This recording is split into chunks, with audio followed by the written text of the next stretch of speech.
قرآن مجید کا 46واں سورہ سورہ احقاف۔ سورہ احقاف کے متعلق چند مختصر نکات۔ بسم اللہ الرحمن الرحیم۔ سورہ احقاف موجودہ ترتیب کے لحاظ سے قرآن مجید کا 46واں جبکہ ترتیب نزول کے اعتبار سے 66واں سورہ ہے۔ یہ سورہ مکہ مکرمہ میں نازل ہوا۔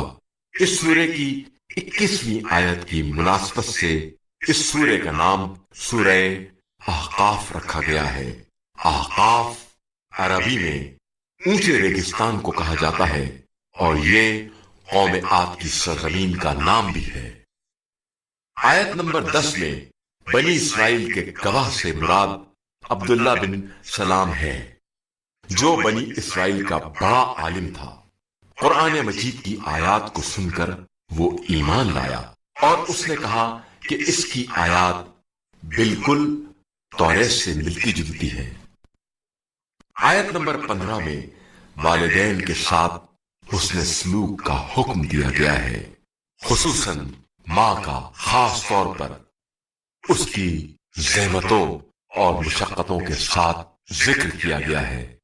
یوں اس آیت میں باپ کا تذکرہ 1 مرتبہ اور ماں کا ذکر 3 بار آیا ہے، اور اسی آیت سے مدت حمل کا کم سے کم 6 ماہ ہونا ثابت ہوتا ہے۔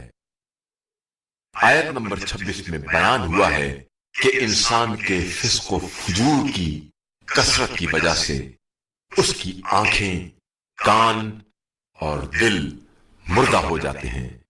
ایسے لوگ اللہ کی واضح آیات کا انکار کر کے عذاب الہی کے مستحق قرار پاتے ہیں۔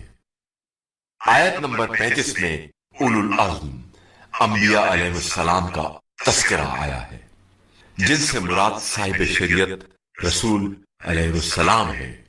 یہ 5 رسول ہیں: حضرت نوح علیہ السلام، حضرت ابراہیم علیہ السلام، حضرت موسیٰ علیہ السلام، حضرت عیسیٰ علیہ السلام اور حضرت محمد صلی اللہ علیہ وآلہ وسلم۔